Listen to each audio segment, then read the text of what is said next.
Two names in the Central District area of Lusaka, which are Chachacha Road as well as Freedom, are synonymous with the name Lewis Changufu in Zambia's history. As a way of compelling the British government to end the unpopular Federation of Rhodesia and Nyasaland, the United Independence Party UNIP embarked on a campaign dubbed Chachacha, which meant to make the then Northern Rhodesia ungovernable. Initially, there was a war cabinet which constituted to oversee the whole operation. Its members were Lewis Changufu as leader, first Independence Minister of Finance Atherwina, and an Irish party member only named as Mr. Edmund. The committee was to identify targets of attack, and to do so, they engaged a group of youth to execute the scheme. One of the targets was a fleet of new government vehicles that were parked in the former Mechanical Services branch premises in Lusaka. It was later found that these vehicles were moved before the attack.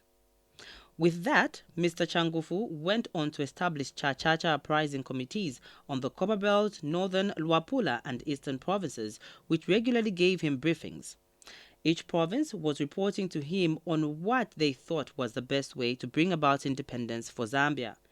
Mr. Changufu, who died at the age of 89, in one of his last interviews, explained that the uprising was to be carried out in 4 phases, with the last being so destructive as to make the Mau Mau look like child's play. Other than being the mastermind of Chachacha, Mr. Changufu, who had undergone training in the International Police Academy in Washington and was attached to the Federal Bureau of Investigations (FBI) in the United States, was also in charge of intelligence gathering in UNIP, with the main task of being the recruitment of civil servants into the party in readiness for independence, which was on the horizon. With his training in security affairs at independence, he was appointed Minister of State for Defense and Security before being elevated to the position of Minister of Information and Postal Services in January 1965.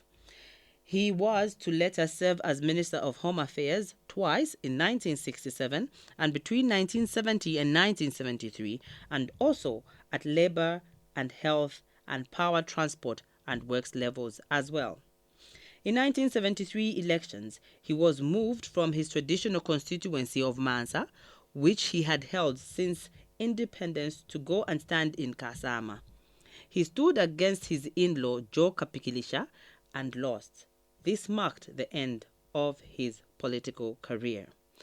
If you did not know, now you know what Chachacha and freedom are associated to.